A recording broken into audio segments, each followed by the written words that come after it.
Now we begin Lecture 14, where we're going to talk about airborne pulse Doppler radar. And here, you may have seen earlier in one of the earlier lectures, here are some examples of airborne radars. You see an F-16, a fighter aircraft, which has different versions of fighter aircraft radars in the nose. And here we see a series of different larger aircraft with clear antennas, an airborne early warning and control radar that Boeing has built for Australia. And here's the antenna, a phased array. And then here's the Joint Stars radar, which down here is an X-band radar. And of course, we went over earlier the AWACS radar with a rotating S-band planar array. And here we have the E2C's APS 125 inside this radome. And this is the eyes of the fleet.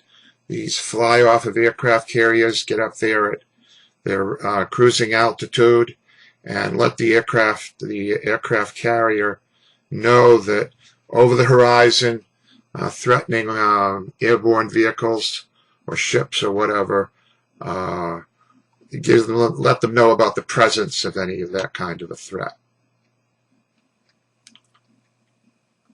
Before we go on, I'd like to just add the fact that all commercial transportation aircraft, like the 767s,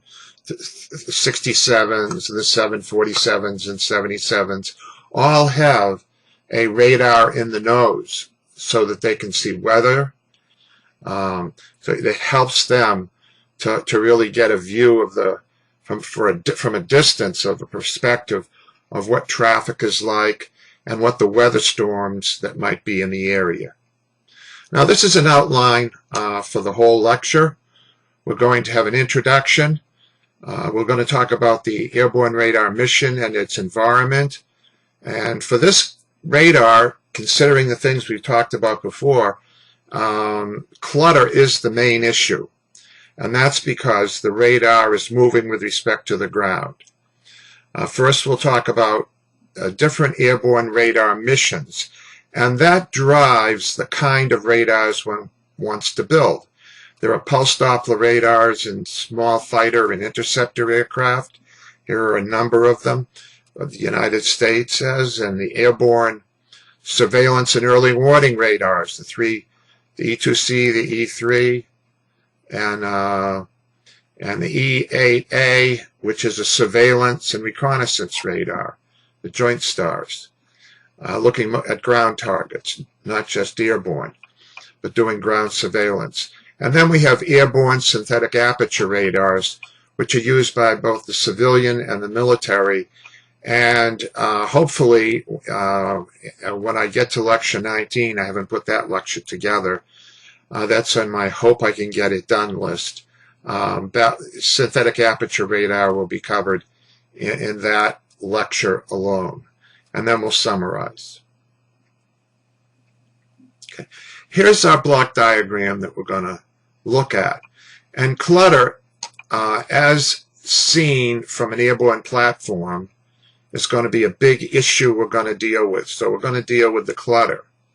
And then the signal waveforms that implies we need to do, and the Doppler processing that we need to do, it'll have a great impact on these. But also, there's another issue that's going to be involved, and that is that these are going to be on aircraft which have limited space to put a radar and weight to carry a radar. So in the radar designer's mind is that there are clear weight and size constraints, because you could think of up in front of the pilot is where that radar's got to go, the whole thing, except for the electric power that would go into the power amplifier. But all of this stuff had, and then, of course, you wouldn't have a bank of people sitting down at chairs. The data would go to for a fighter into a heads-up display in the cockpit. For the pilot and the other operator in the weapons control operator in the aircraft. And here are a couple. They're fun to look at. You know, these are the first uses of airborne radar. This is a dish radar that was built called the APS-3. It's a U.S.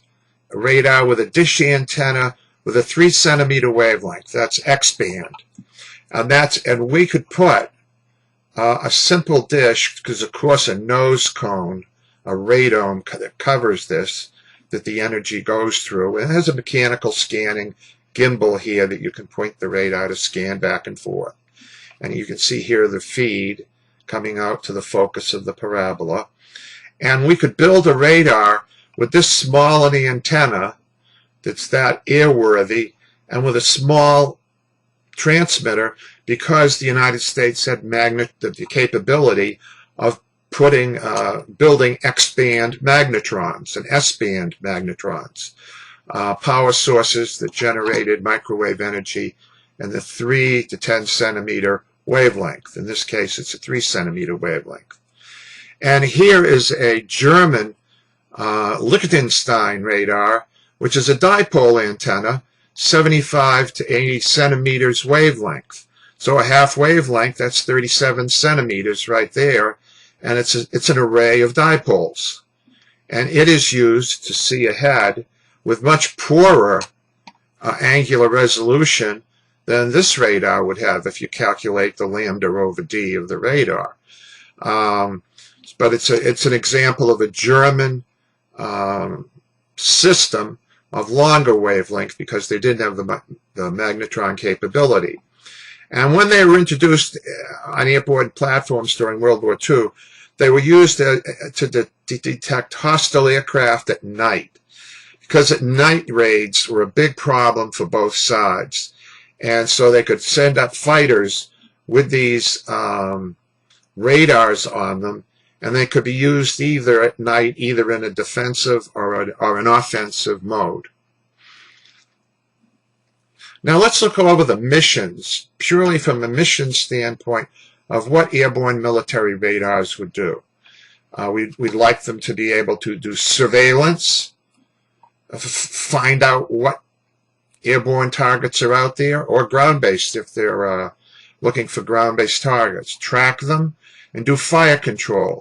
That is to say, be able to help let the pilot steer around to see an actual target, and do fire control by having the pilot keep the crosshairs on the target while he's firing guns or missiles or doing whatever. They also are used for reconnaissance. I think we all, well, if you read your history, in 1962, it was the U-2 that flew over Cuba that actually got the first solid reconnaissance that the Soviets was setting up long-range strategic missiles. But that was with optical systems. We use them now because we have very, very high resolution to do reconnaissance and to see what aircraft are out at further distances, where they're coming from, and also to do intelligence. We want to understand from a strategic sense what the capabilities of enemy missiles are, and we use them to validate treaties that we have with other countries about the size and capability of their strategic missiles. Now, examples of these are air-to-air fighter combat, one fighter against the other. It's just like aircraft interception against air-breathing targets.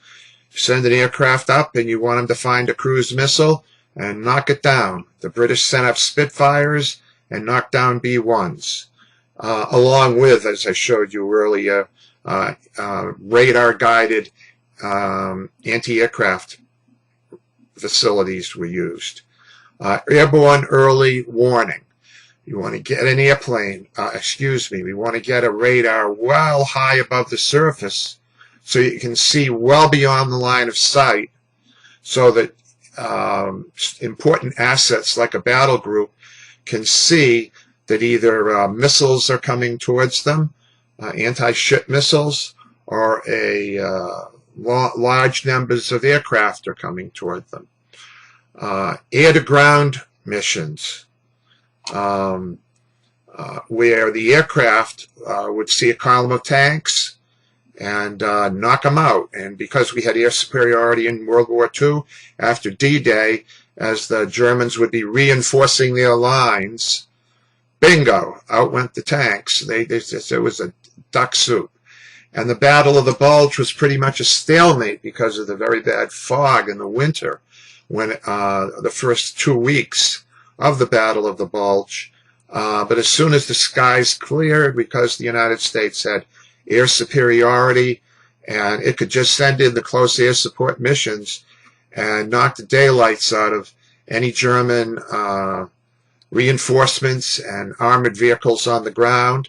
And that's where this close air support mission comes in, only over a shorter time frame, where operators will be right there in the field, and they could use laser designators. In these days, to point a laser at a target, and at night, an aircraft can drop a missile and a bomb, and the bomb will be guided right to where the laser designates it.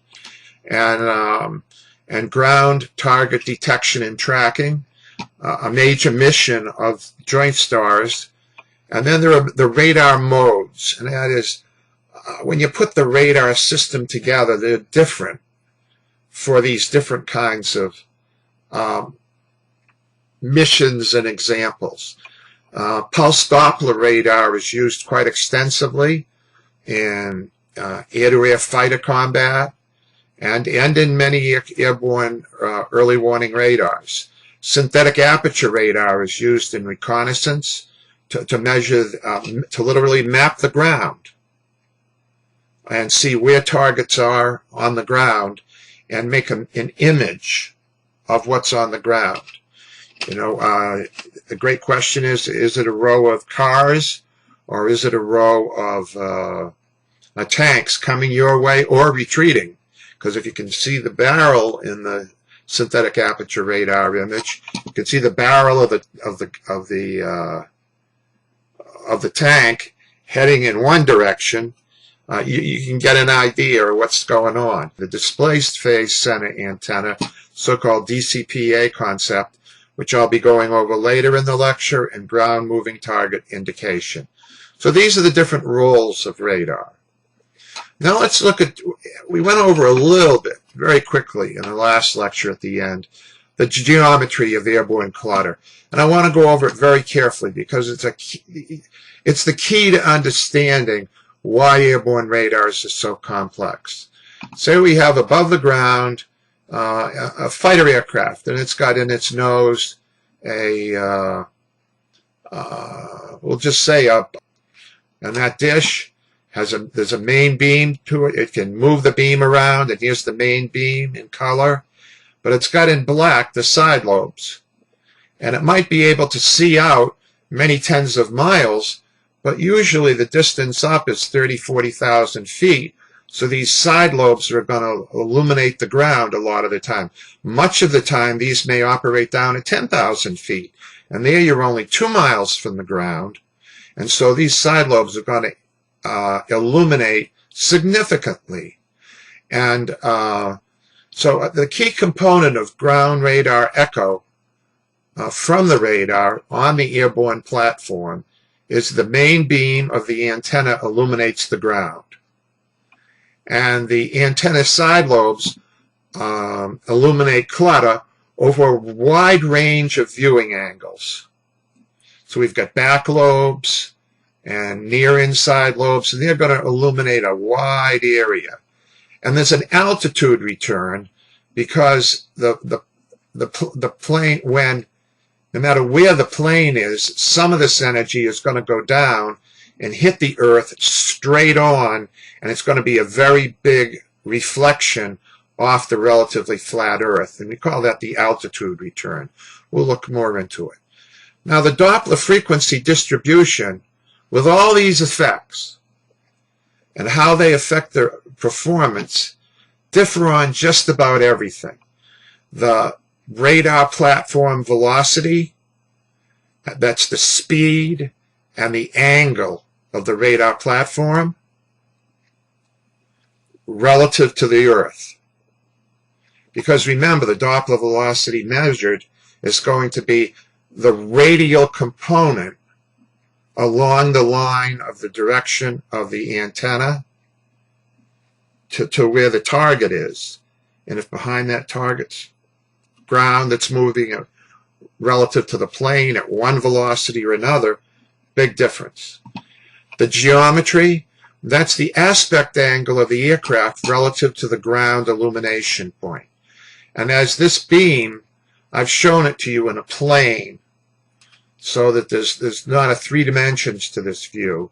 But if this beam, we'll see it later, points more towards me, the ground is going to have a different Doppler velocity relative to the plane's velocity. So that the radial velocity that the radar sees is going to be a different radial velocity than if it was pointed here or pointed in the back direction or the side or whatever. And so the Doppler frequency distribution, which is the Doppler velocity, will of course is linearly proportional to. It's going to depend on all these different things and make life miserable but doable. Okay, now let's look just carefully at this one specific example, because I'm going to walk you up the different steps. In this case, let's assume that there are no Doppler ambiguities at all. We don't have to worry about high PRF, low PRF, medium PRF. We'll just say that the target is within the unambiguous range. What you're going to end up having is an aircraft with a velocity v sub p, and let's note also we're assuming that v sub p and the target velocity are in the same vertical plane. I pointed out in red the main lobe of the antenna and the antenna side lobes in black, so you could see them. And here's the outgoing target. In this case, I've picked up a cruise missile, and it probably should be a little bit to the left to be really illuminated, but this beam illuminates it for teaching's sake. And the outgoing target has a velocity vt in the same direction as this one. So what we're going to see is the relative velocity of these two. And since they're in the same plane, they're going to subtract. And that will be the relative velocity. That will be the Doppler velocity and the Doppler frequency related to the Doppler frequency. Now, when we look at what we see two things. First of all, we see that bump at 0 Doppler frequency, and that is the side lobes that point down. But they're going to have a bigger effect because there's vertical incidence. So there's a bump there. And then the side lobes are going to be high, much higher than with a ground-based radar, looking up, and they're going to go from minus twice the velocity of the plane divided by lambda to twice the velocity of the plane divided by lambda, the side lobe clutter. And since the plane is pointing directly out here, we've got the main lobe clutter.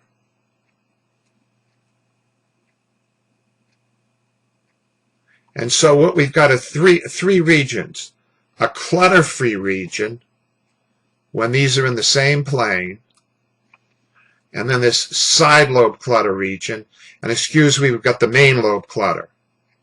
Now, because these are going in the same direction, the target is going to have a velocity equal to the distant difference of these two, and it has to compete with side lobe clutter. So what this says immediately to us is we're going to want for airborne radars very low side lobes. So the side lobe clutter will be as low as possible. Now if we go to the next case, where we're not in a chase of this cruise missile, but it's an incoming target with velocity minus v sub t, the difference of the relative velocity of the two of them is going to be much greater. And the aircraft will be out here past all the side lobe clutter and the main lobe clutter, and will appear in Doppler frequency competing only with noise. So the direction of the target makes a big difference. Its velocity, whether it's away or towards you. And remember, we've so far only looked in one plane. Things get a lot more complicated. Now I showed you this view graph to give you an idea as the target moves, so to speak, around from front on aspect in the same plane to rear on aspect. The target here is competing against noise because it's incoming.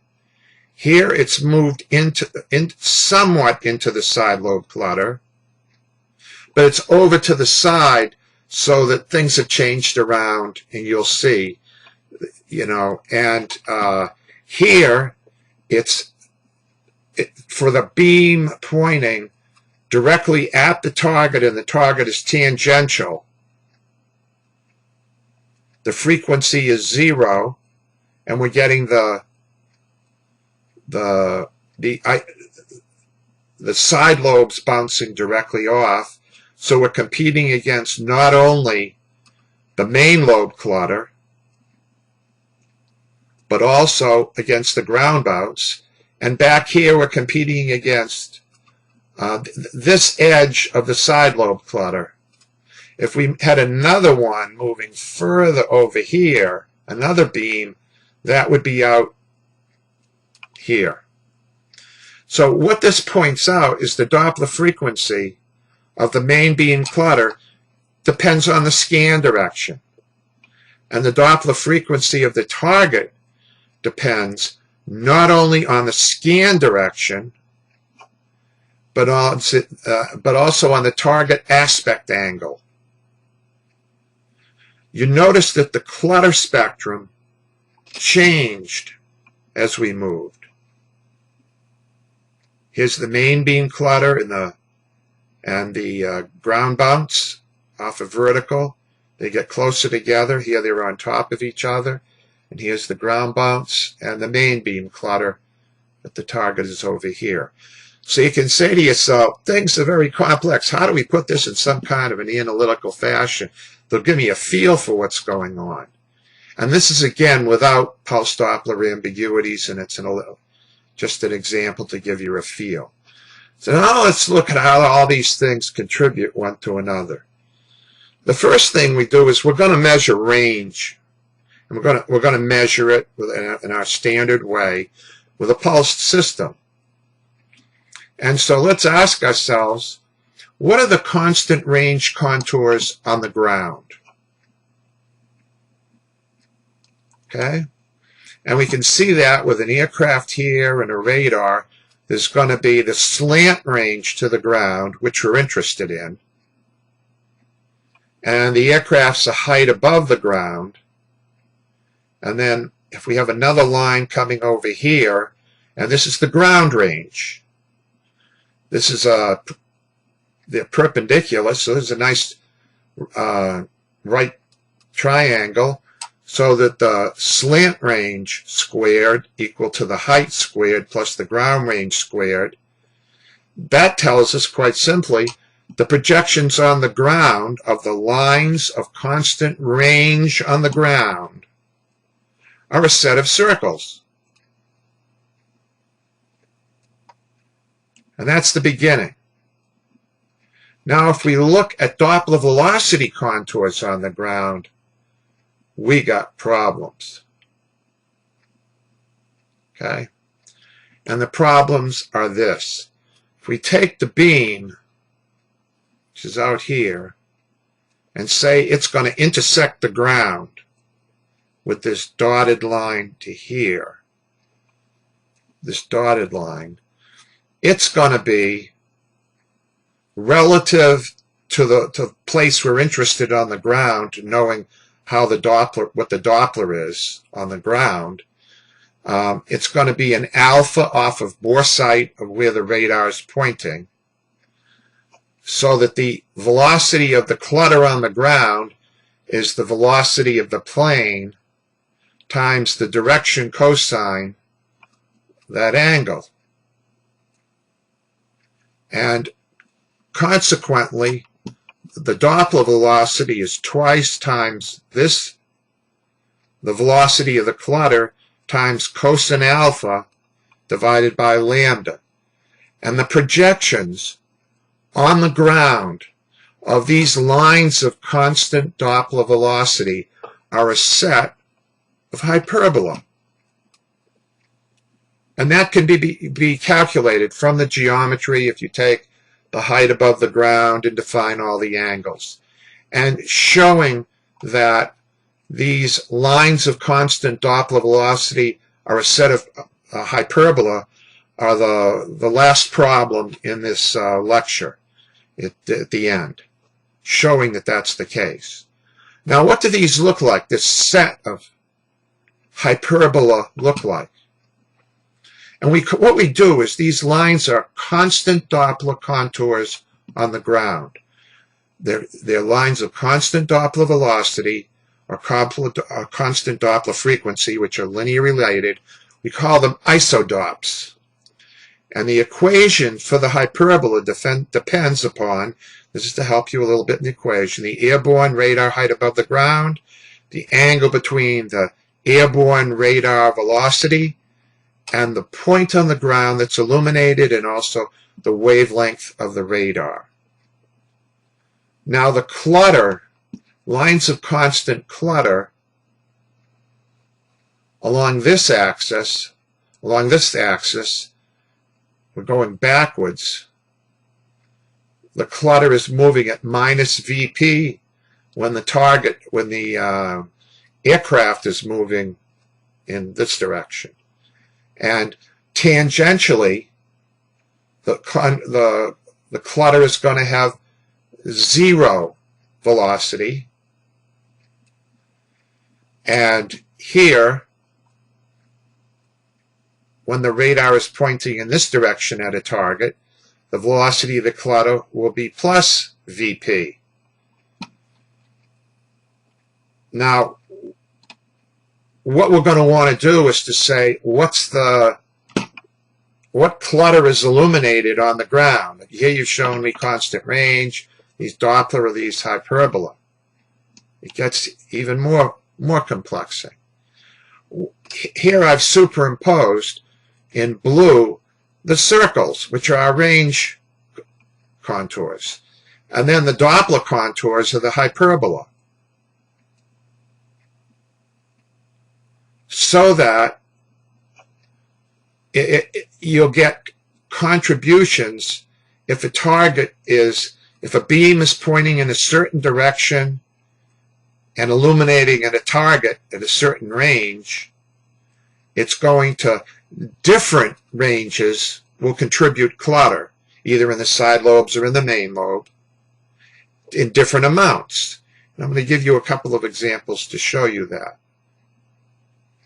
Okay, so here we see, next, let's go to that example where we have the incoming target and the outgoing radar beam.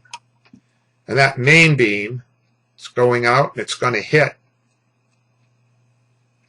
the target. But it's going to, the range Doppler cell, what's going to happen is that because the radial velocity of the two of these, the difference is so great, the Doppler velocity of the target is way up here. So it is not in Doppler frequency space in the main beam clutter. The main beam clutter is down here. It's illuminating the non-moving ground, not the very fast-moving target coming in. And then we have side lobe clutter all over the place, which is this big hump. And then here's that ground bounce. And for this case, if you look at the Doppler frequency on the ground, the range Doppler cell on the ground that's illuminated, it's going to be here.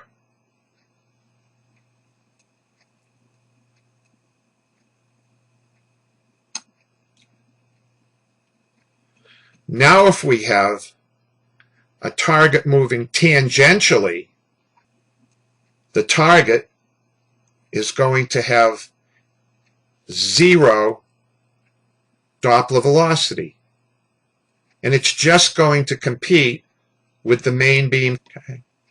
Now, when we have these issues in pulse Doppler radars, these issues are going to constrain us, and I went over earlier for an F-15 fighter.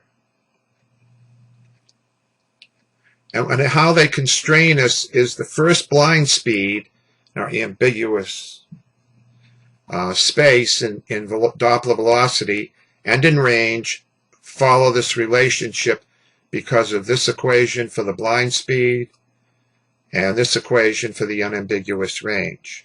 And since we're constrained in fighters in dealing with these ranges of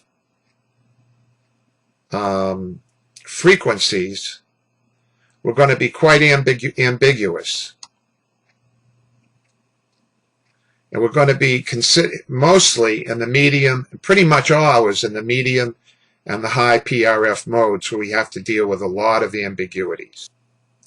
Now what I'm going to do is we're going to take a break, and then we're going to come back and look at these next two pieces. We'll do this piece, fighter interceptor radars, in one lecture, and then wide area surveillance and tracking in two other pieces that will follow this one.